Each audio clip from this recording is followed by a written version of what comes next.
You're not allowed to invade your neighbor just because you're bigger and you have a bigger army. The sort of cozy chumminess that we're seeing between President Trump and President Putin is something that could well have implications for our north. I know Scott Bessent well. I knew him from my former life.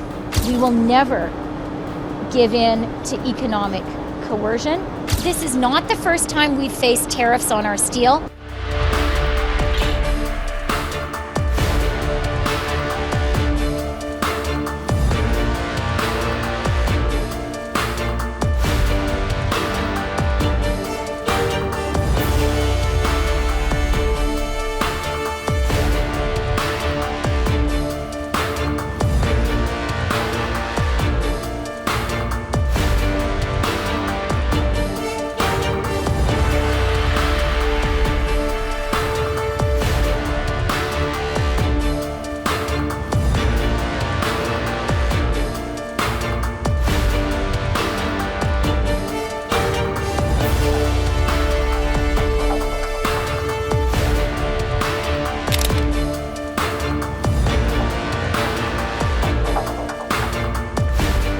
We stand with Ukraine because, the Ukrainians are fighting for their democracy and their sovereignty. They're also fighting for ours. The fact is that rules-based international order that Ukraine is fighting for, its principal idea is you're not allowed to invade your neighbor just because you're bigger and you have a bigger army. That's a rule that matters a lot to Canada as well. What do we need to do? It is incredibly important for us to be clear directly with the Ukrainians. We support you. We're going to continue to do that. Canada has been training Ukrainian troops since 2015. We have been there from the start. It is also really important for us to be working more closely than ever with our European military partners in NATO.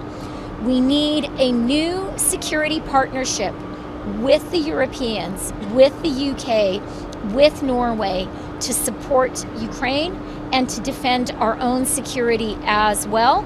We need to be very, very focused right now on our Arctic. The sort of cozy chumminess that we're seeing between President Trump and President Putin is something that could well have implications for our north.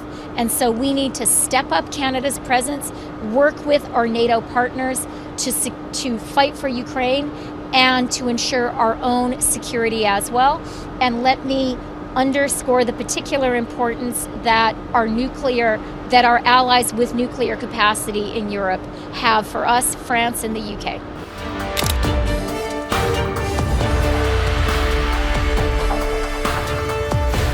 I know Scott Bessent well. I knew him from my former life as the U.S. managing editor of the Financial Times in New York. He is smart, and he has been talking about a Fortress North America approach. I think that could be a really promising off-ramp for the United States.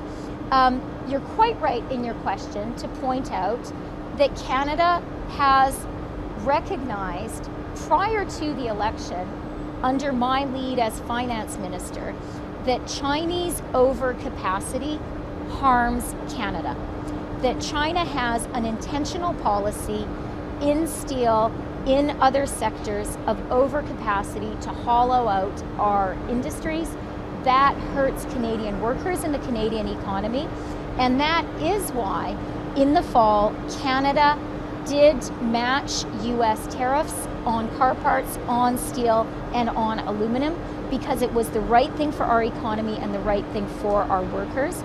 And as Prime Minister, I will be sure that the U.S. administration recognizes what we have done.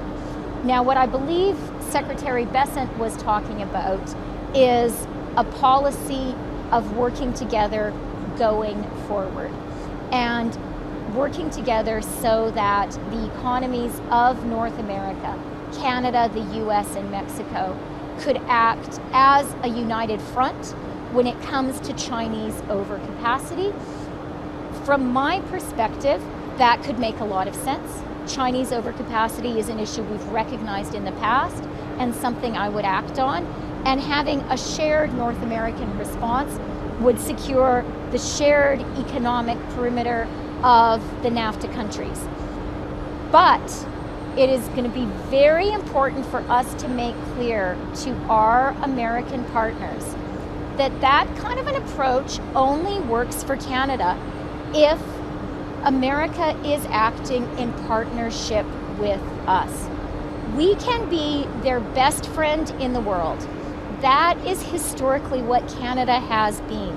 Their best security partner, their best economic partner, their most important trading partner. It is a relationship which is balanced and mutually beneficial. As finance minister, I identified that we have a common interest in acting on China. But I do want to be clear to our US neighbors. We can only be a good partner for you if you are a good partner for us. That is the exit ramp for you. That is why it is time to abandon what the Wall Street Journal has called the dumbest tariff war in history. So, American neighbors, just don't do this dumb thing. And now is the time to work closely with Canada on an economic partnership. But make no mistake, if you hit us, we will hit back. And let me be very, very clear. Our sovereignty is not up for negotiation. We will never give in to economic coercion. We are the true north, strong and free. And I heard that from very many of the workers here at Stelco. An absolute, I'm going to say iron, maybe steely determination to stand for Canada and fight for Canada, and I share that.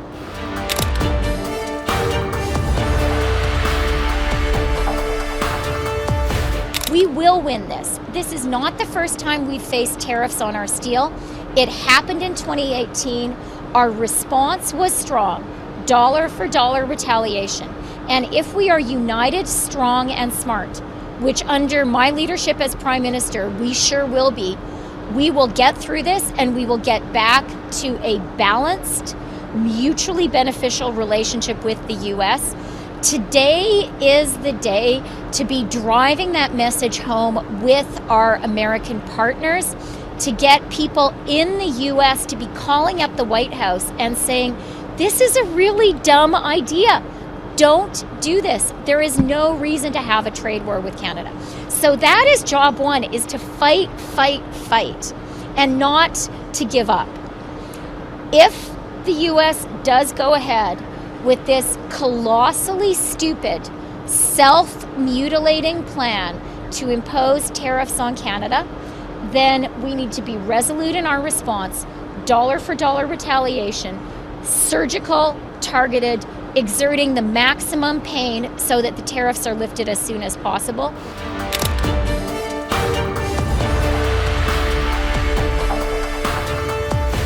President Trump negotiates is by creating maximum chaos and maximum intimidation. We need to be united, strong, and smart. We need to be resolute.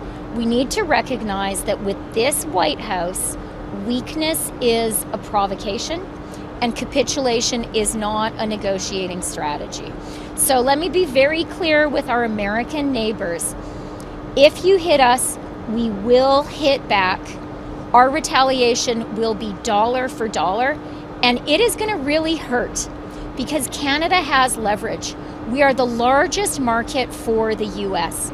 We are larger than China, Japan, the UK, and France combined. So just one Canada, one Canadian Prime Minister standing by herself can have more impact on your economy than the leaders of those four great countries. And you need to know we're going to use that leverage. The other thing Americans need to know is the stuff you buy from Canada, this is stuff you need for your economy. You need our potash, you need our uranium, you need our oil and gas and electricity.